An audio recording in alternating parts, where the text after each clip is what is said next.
Hi friends, good morning to all of you, and this is the first class of 10th session which is going to be the real number. शायद आप real number 9th grade में पढ़ चुके होंगे, लेकिन मैं आपको एक क्विक ग्लांस दे देता हूं कि रियल नंबर्स होते क्या हैं। तो आप देखेंगे एक नंबर लाइन जिसके कि सेंटर में 0 होता है और राइट हैंड साइड में positive values up to in plus infinity, और नेगेटिव साइड में यानी कि लेफ्ट हैंड साइड में negative values up to minus infinity. इन नंबर्स में जो आप राइट हैंड साइड में नंबर देख रहे हैं एक्सक्लूडिंग 0, वो सारे के सारे नंबर्स हैं नेचुरल नंबर्स। अगर मैं 0 को भी इंक्लूड कर लूं इन नेचुरल नंबर्स में तो वो हो जाते हैं होल नंबर्स। और अगर मैं सारे के सारे नंबर्स जो कि माइनस इंफिनिटी से प्लस इंफिनिटी तक हैं उनको इंक्लूड कर लूं, वो हो जाते हैं इंटीजर्स। और इनके अलावा 1 और 2 के बीच में भी बहुत सारे इनफाइनेटेसिमल नंबर्स हैं, जैसे कि 3/2, 5/4, 7/6 एंड सो ऑन, जिनका बेसिकली 1 to 1.2 के बीच में है, 1.2, 1.3, 1.4 एंड सो ऑन। उन सबको भी अगर मैं मिला लूं तो वो नंबर हो जाते हैं रैशनल नंबर्स। और इनके अलावा बहुत से नंबर ऐसे हैं जिनको कि आप फ्रैक्शंस की फॉर्म में नहीं लिख सकते। जस्ट टू एक्सप्लेन अगेन, सारे रैशनल नंबर्स को आप p/q की फॉर्म में लिख सकते हैं, जहां पे कि q is not equal to 0, क्योंकि आप किसी भी नंबर को 0 से अगर डिवाइड करेंगे तो रिजल्ट आएगा नॉट डिफाइंड। तो ये सारे के सारे नंबर आपके रैशनल नंबर हैं। इनके अलावा कुछ और नंबर ऐसे हैं जिनको कि आप फ्रैक्शन की फॉर्म में नहीं लिख सकते, उनको कहते हैं हम इर्रेशनल नंबर्स। लिटरली ये इर्रेशनल नहीं है, पर इनका नाम इर्रेशनल नंबर्स है, जैसे कि √2, √3, पाई, √5 एंड सो ऑन। तो ये सब मिलकर के आपके बनाते हैं रियल नंबर्स। आई होप ये ब्रीफ रिकैप आपके लिए क्लियर होगा। मूव करते हैं आगे। नेक्स्ट हम पढ़ने जा रहे हैं एक बहुत ही इंपॉर्टेंट थ्योरम जो कि नंबर सिस्टम में या अरिथमेटिक में बहुत इंपॉर्टेंट है, और ये थ्योरम है फंडामेंटल थ्योरम ऑफ अरिथमेटिक। लेकिन उससे पहले हम एक चीज पढ़ते हैं जो कि बहुत इंपॉर्टेंट है, और ये आप पहले पढ़ चुके हैं, लेकिन जस्ट मैं एक रिवाइज करने के लिए आपको दोबारा बताना चाहूंगा, जो है नंबर्स को हम किस तरह से डिवाइड करते हैं। ऐसा नहीं है कि नंबर्स को हम सिर्फ इन्हीं तरीके से डिवाइड करते हैं, ये भी एक वे है कि नंबर्स को डिवाइड करने का।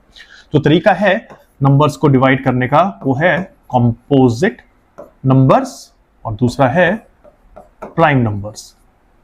पहले हम देखते हैं प्राइम नंबर क्या होते हैं। प्राइम नंबर वो होते हैं जिनके की सिर्फ 2 फैक्टर होते हैं, 1 एंड नंबर इटसेल्फ, यानी जैसे कि 2, 3, 5, 7, 11। 2 के फैक्टर्स क्या हैं? 2 × 1, इसके अलावा और कोई फैक्टर नहीं है। 3 के फैक्टर क्या हैं? 3 × 1, 5 के 5 × 1 एंड सो ऑन।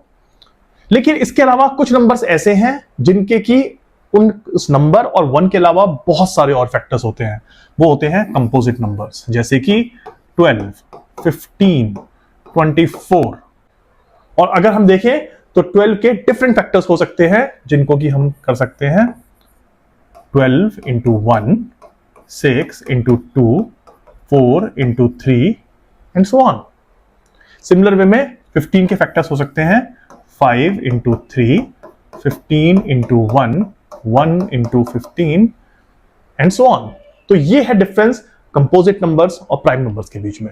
लेकिन मैंने आपको ये कॉन्सेप्ट बताया क्यों? ये कॉन्सेप्ट मैंने आपको इसलिए बताया है क्योंकि फंडामेंटल थ्योरम ऑफ अरिथमेटिक पढ़ने के लिए आपको कंपोजिट नंबर और प्राइम नंबर का पता होना बहुत जरूरी है।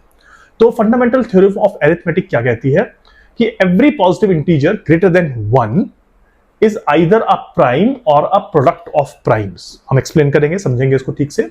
Its factorization is unique except for the order in which the factors are listed। अब देखिए इसके अंदर कुछ चीजें हाईलाइट कर रखी हैं। ग्रेटर देन 1, प्राइम और product of primes, unique order. इसमें हम देखते हैं क्या है इसका मतलब ये है कोई भी नंबर जो 1 से बड़ा हो। हम एग्जांपल लेते हैं फिर से 12 जो कि 1 से बड़ा है, इज आइदर अ प्राइम। ठीक है, हम एक प्राइम नंबर भी लेके चलते हैं 7। इज अ प्राइम और प्रोडक्ट ऑफ प्राइम्स। ये है प्राइम और ये है प्रोडक्ट ऑफ प्राइम्स। ये प्राइम कैसे है, इसका है 1 into 7 और इसका प्रोडक्ट ऑफ प्राइम्स क्या है 2 into 2 into 3 into 1। इस factorization is unique except for the order in which the factors are listed. तो इसका जो फैक्टराइजेशन है वो यूनिक है। 1 into 7 के अलावा, इसके अलावा और किसी का फैक्टराइजेशन नहीं हो सकता। सिमिलर वे में 12 का 2 into 2 into 3 into 1, इसके 12 के अलावा इसका और किसी और नंबर का फैक्टराइजेशन नहीं हो सकता। इसलिए ये जो है एक यूनिक है। और order doesn't matter because it can be 2 into 3 into 2 into 1, it can be 1 into 2 into 2 into 3, it can be 3 into 2 into 2 into 1, anything. इसलिए the order in which the factorization are listed are immaterial। और फिर हमने example दे रखे हैं, जैसे कि 14,535 का हमने फैक्टराइजेशन करने का ट्राई किया। 14,535 के काफी सारे फैक्टर्स हैं, 3 into 3 into 5 into 17 into 19। इसी को हम डिफरेंट ऑर्डर में लिखें, 3 into 3, 5 into 7 into 19, 5 into 19, 17, 3 into 3, सब के सब सेम हैं, बस इनका ऑर्डर डिफरेंट है, which does not matter। तो ये है फंडामेंटल थ्योरम ऑफ अरिथमेटिक, जिसके अंदर ये कहती है कि कोई भी नंबर जो कि 1 से ज्यादा है या तो प्राइम है या प्रोडक्ट ऑफ प्राइम्स है और उसके जो फैक्टर्स हैं वो यूनिक हैं, लेकिन उन फैक्टर्स का ऑर्डर मैटर नहीं करता है। तो आई होप आपको समझ में आया होगा कि फंडामेंटल थ्योरम ऑफ अरिथमेटिक क्यों इंपॉर्टेंट है, क्योंकि ये डिफाइन करती है कि किसी भी नंबर को आप किस तरह से ब्रेक करके प्रोडक्ट ऑफ प्राइम के फॉर्म में लिख सकते हैं। इसके बाद हम देखते हैं कुछ एक और इंपॉर्टेंट कॉन्सेप्ट जो कि है एलसीएम और एचसीएफ। ये भी आप 9th ग्रेड में पढ़ चुके हैं, लेकिन हम इसको रिवाइज करते हैं। एलसीएम है लोएस्ट कॉमन मल्टीपल, जबकि एचसीएफ है हाईएस्ट कॉमन फैक्टर। अगर आप देखेंगे इसके अंदर है लोएस्ट वर्ड, इसके अंदर है हाईएस्ट वर्ड। फन फैक्ट, जब मैं छोटा था मैं सोचता था कि एलसीएम जो है लोएस्ट वर्ड वाला लोएस्ट कॉमन मल्टीपल है तो ये काफी छोटा नंबर होगा, लेकिन एचसीएफ जिसमें भी हाईएस्ट कॉमन फैक्टर है, हाईएस्ट वर्ड है इसके अंदर, इसलिए काफी बड़ा नंबर होगा। लेकिन मेरी अंडरस्टैंडिंग काफी गलत थी उस समय, क्योंकि लोएस्ट कॉमन मल्टीपल दो इसके अंदर लोएस्ट वर्ड है, लेकिन ये एक बड़ा नंबर होता है दोनों नंबर से जिनका कि आप एलसीएम या मल्टीपल नंबर जिनका कि आप एलसीएम निकाल रहे हैं। और हाईएस्ट कॉमन फैक्टर एक बहुत ही छोटा नंबर होता है rather than all those numbers जिनका कि आप HCF निकाल रहे हैं। नेक्स्ट हम देखते हैं कुछ स्टैंडर्ड एक्सप्लेनेशन जो कि LCM और HCF की है। ये बुक की लैंग्वेज है, इसलिए मैं इसको सीधे सीधे एक्सप्लेन कर रहा हूं, लेकिन इनको हम इजी वे में कैसे समझ सकते हैं वो मैं एग्जांपल के थ्रू बताऊंगा। तो LCM lowest common multiple is product of greatest power of each prime factor it's involved in numbers. Okay, तो पहले हम LCM लेते हैं। LCM को समझते हैं एग्जाम्पल की तरह से, दो नंबर जिनका कि हमको एलसीएम निकालना है, मान लीजिए 20 and 60। अगर इनको हम प्राइम फैक्टर की फॉर्म में लिखें तो कैसे लिख सकते हैं, 2 into 2 into 5, और इसको लिख सकते हैं हम 2 into 2 into 5 into 3। अगर हम पावर की फॉर्म में लिखें, एक्सपोनेंट की फॉर्म में, तो ये हो जाएगा 2 raised power 2 into 5 raised power 1। ये हो जाएगा 2 raised power 2 into 5 raised power 1 into 3 raised power 1। और अगर आप देखें जो डेफिनेशन वहां पे थी, product of greatest power of each prime factor involved in numbers. Product of greatest power of each prime factor मतलब product of greatest 2 raised power 2 is the greatest, 5 raised power 1 is the greatest, जो कि already यहां पे cover हो चुकी हैं। इसके अलावा 3 raised power 1 भी बचा हुआ है, तो यानी कि इसका एलसीएम हो जाएगा 2 raised power 2 into 5 raised power 1 into 3 raised power 1, which is nothing but 4 into 5 into 3 equal to 60। I hope ये क्लियर हो गया होगा।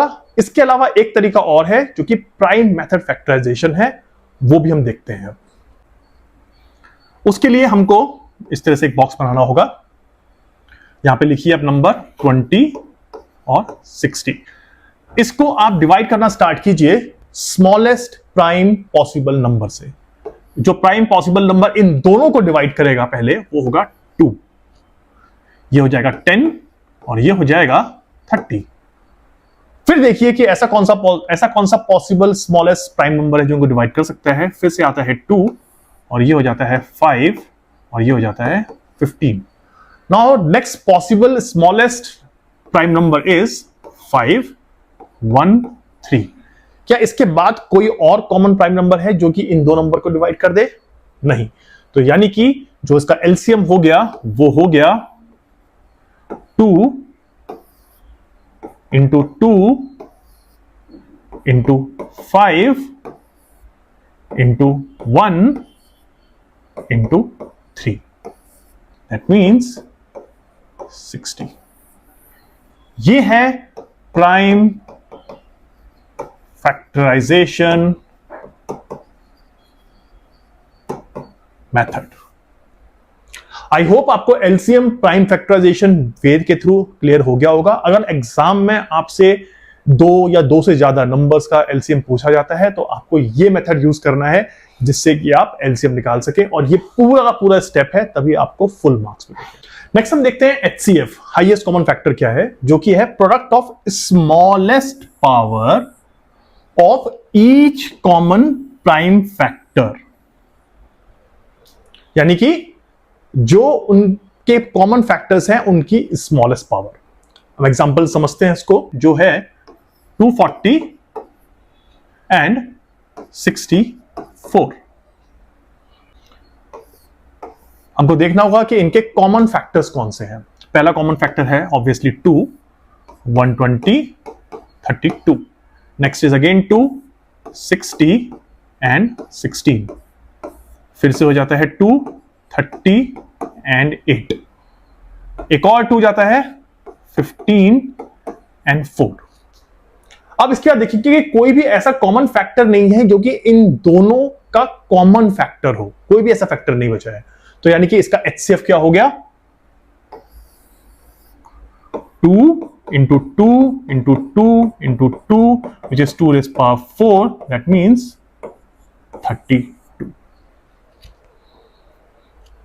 आई होप आपको यह क्लियर हुआ होगा कि एचसीएफ कैसे निकालते हैं और एचसीएफ क्या होता है। अब हम इस मेथड के बाद देखेंगे कि एचसीएफ निकालने का दूसरा तरीका क्या है, जो कि है डिवीजन मेथड या यूक्लिडियन मेथड। हम एग्जांपल लेते हैं एक नंबर का जो है 404 और 96, और उसके लिए हमको लिखना होगा 404 एंड 96। अब डिवाइड कीजिए 404 को 96 से, 4 396, आंसर आएगा 8। अब वापस जो आपका डिवाइजर था उसको लिखिए यहां पर, और अब डिवाइड कीजिए फिर से डिवाइजर को 8 से, जो कि आपका रिमाइंडर आया था, यह आएगा 1296।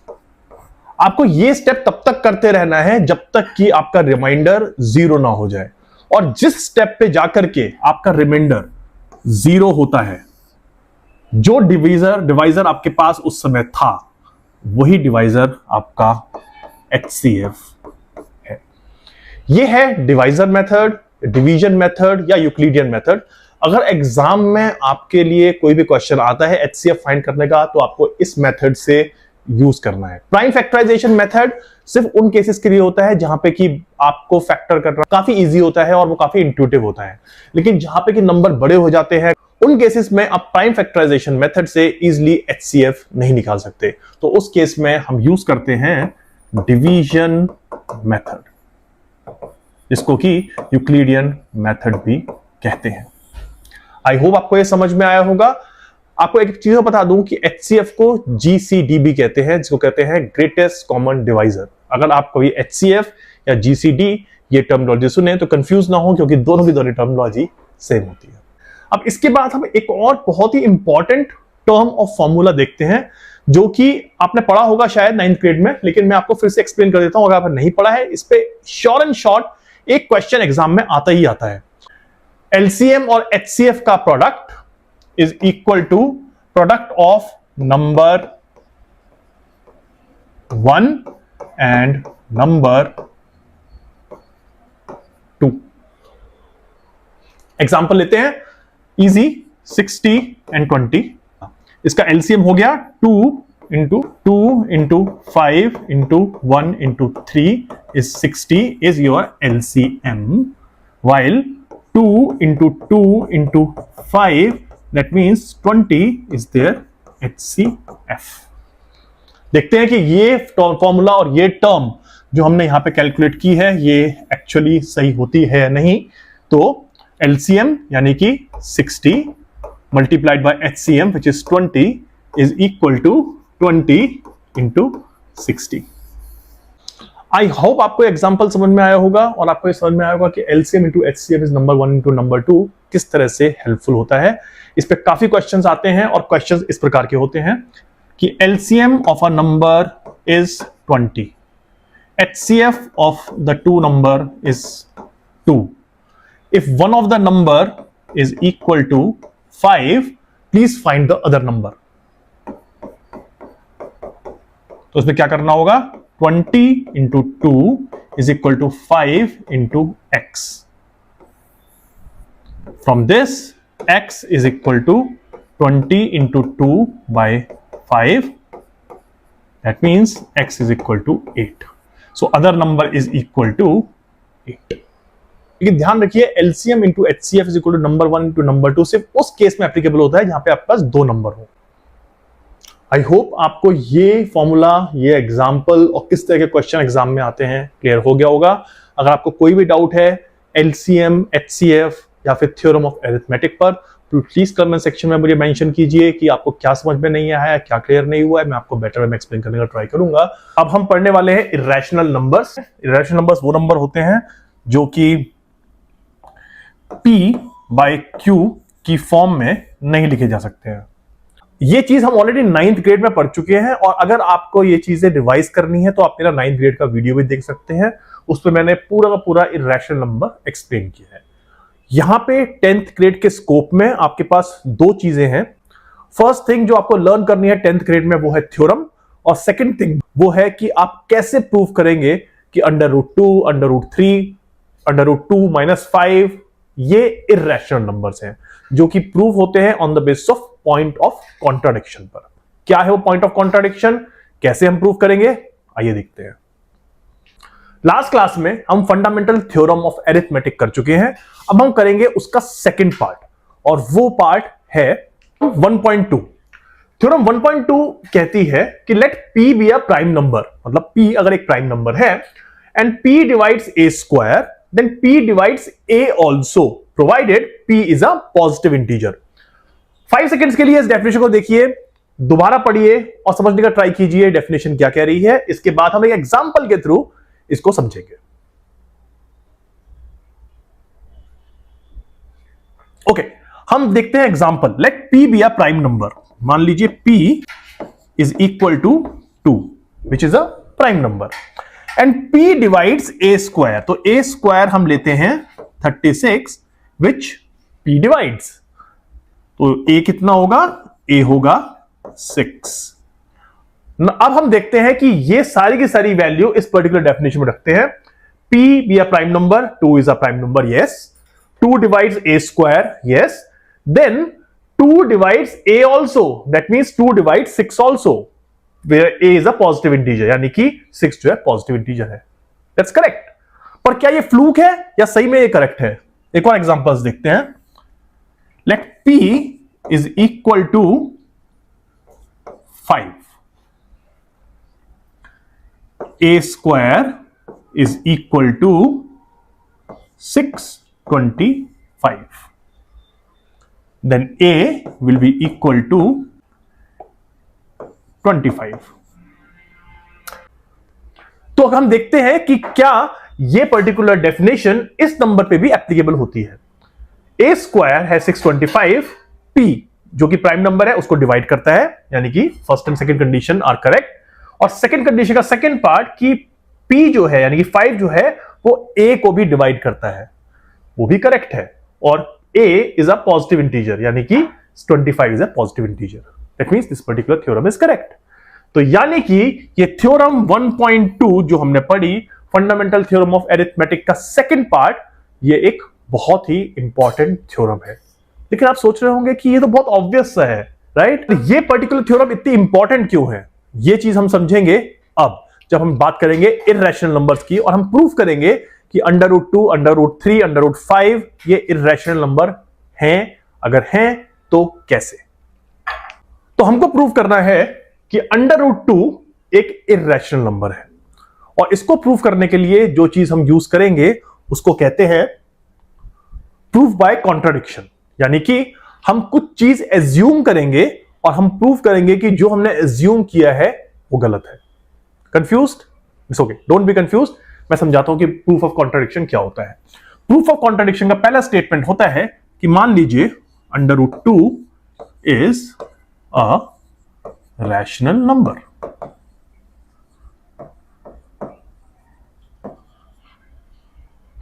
अपनी स्टेटमेंट को करेक्ट प्रूफ करने के लिए हमको इस स्टेटमेंट को गलत प्रूफ करना होगा, और यही है प्रूफ ऑफ कॉन्ट्राडिक्शन। कॉन्ट्राडिक्शन मतलब गलत प्रूफ करना। मान लीजिए √2 is equal to R/S। R/S, R क्या है? R और S, R को प्राइम। क्या आप जानते हैं को प्राइम क्या होते हैं? को प्राइम वो नंबर होते हैं जिनका कि 1 के अलावा और कोई फैक्टर नहीं है, जैसे कि 23 एंड 29 आर को प्राइम, 6, 25 आर को प्राइम, 100 एंड 9 आर को प्राइम। इन नंबर्स में जो भी पेयर है इनमें से इनका 1 के अलावा और कोई फैक्टर नहीं है। अब हमने देखा कि √2 इज इक्वल टू R/S। हम क्या करेंगे इसको? S √2 is equal to R, square on both sides, तो ये हो जाएगा S² into 2 is equal to R²। Okay, अब आप सोचिए जो थ्योरम हमने पढ़ी थी पहले, जिसके अंदर हमने कहा था कि अगर कोई P नंबर R² को डिवाइड करता है तो वो R को भी डिवाइड करेगा। अब इसके अंदर आप देखिए कि 2 R² को डिवाइड कर रहा है, यानी कि 2 जो है वो R² का एक फैक्टर है, तो 2 R का भी फैक्टर होगा। समझिए मैंने क्या कहा है। इस थ्योरम के हिसाब से P R² का फैक्टर है तो R का भी फैक्टर होगा। इस हिसाब से 2 अगर R² का एक फैक्टर है तो 2 R का भी फैक्टर होगा। That means 2 will be dividing R, मतलब 2 R का एक फैक्टर है। आई होप आपको यह चीज समझ में आ गई होगी, और अगर आपको समझ में नहीं आई है तो प्लीज कमेंट सेक्शन में इसको लिखिए और मैं आपको इसको बेटर वे में एक्सप्लेन करने का ट्राई करूंगा। लेकिन आपको ध्यान रखनी है जो थ्योरम हमने पहले पढ़ाई थी कि अगर P R² का फैक्टर है तो वो R का फैक्टर भी होगा। उसी बेसिस पे हमने ये स्टेटमेंट लिखी है 2 विल बी डिवाइडिंग R।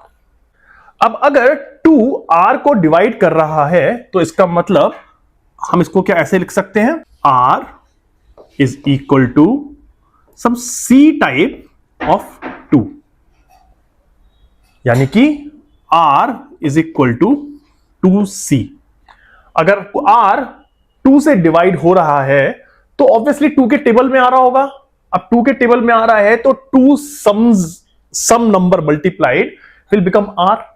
हम उस सम नंबर मल्टीप्लाई को ले लेते हैं C।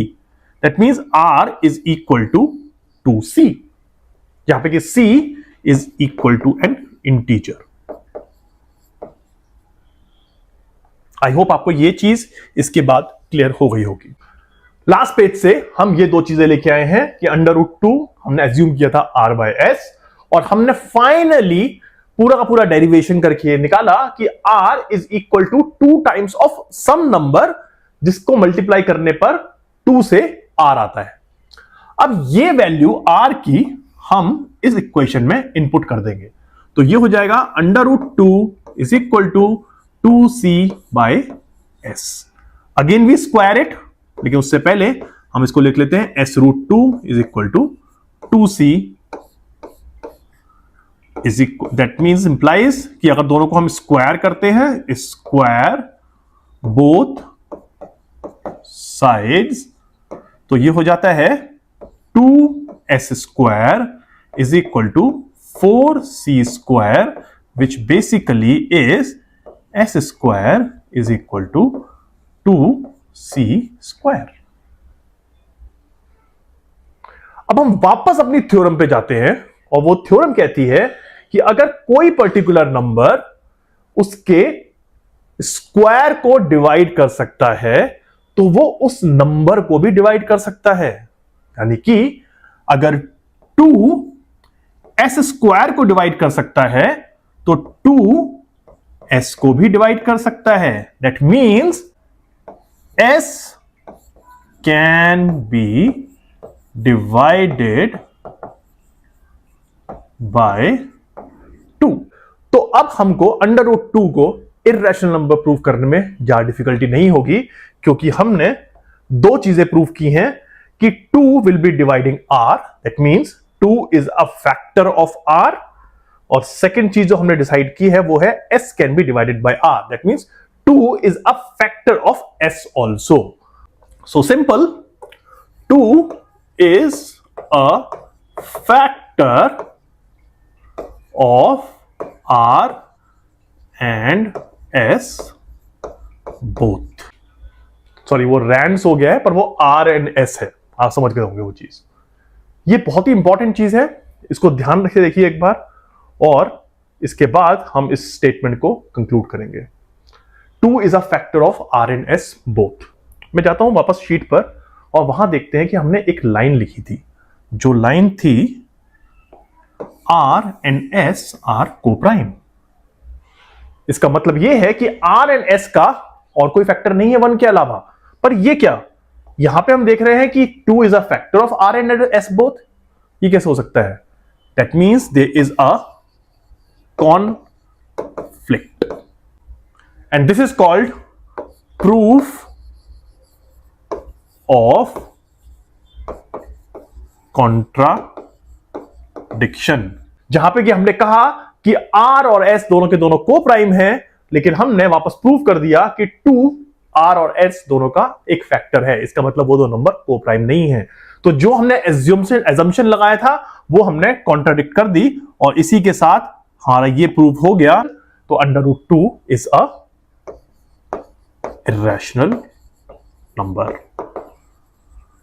आई होप आपको ये चीज क्लियर हो गई होगी। अगर आपको ये थ्योरम 1.2 समझ में आ गई है तो ये चीज भी आपको बहुत आसानी से क्लियर हो जाएगी। ध्यान रखिए, ये चीज एग्जाम्स में आई हुई है, जहां पे कि उन्होंने कहा है कि अंडर रूट 2, अंडर रूट 3 इनको प्रूव कीजिए कि एक इर्रेशनल नंबर है। जिस तरह से अंडर रूट 2 को हमने प्रूव किया है, मैं चाहता हूं कि आप घर पे बैठ करके अंडर रूट 3 को भी उसी तरह से प्रूव करें और देखें कि किस तरह से सिमिलर आउटकम आता है, और आप प्रूफ ऑफ कॉन्ट्रडिक्शन के मेथड से ये प्रूव कर देते हैं कि अंडर रूट 3 भी एक इर्रेशनल नंबर है। आई होप कि आपको ये क्लियर हो गया होगा। हमने दो एग्जांपल लिए हैं, 5 माइनस अंडर रूट 2 और 3 अंडर रूट 2। हमको ये प्रूव करना है कि ये दोनों के दोनों नंबर इर्रेशनल है। हम ये ऑलरेडी प्रूव कर चुके हैं कि under root 2 is equal to irrational number. यहां पर हम यूज करेंगे प्रूफ ऑफ कॉन्ट्राडिक्शन। हम प्रूव करेंगे कि 5 माइनस अंडर रूट 2 और 3 अंडर रूट 2 ये दोनों के दोनों इर्रेशनल नंबर है। एज्यूम कीजिए कि 5 minus under root 2 is a rational number, that is a by b, where a and b are co-prime and b is not equal to 0। इस statement को सिंप्लीफाई करते हैं, क्रॉस मल्टीप्लाई, तो हो जाएगा 5b minus b under root 2 is equal to a। तो ये हो जाएगा 5b minus a is equal to b root 2। That means under root 2 is equal to 5b minus a by b। आप इस statement को ध्यान से देखिए, आपको समझ में आएगा कि 5b minus a by b एक रैशनल नंबर है।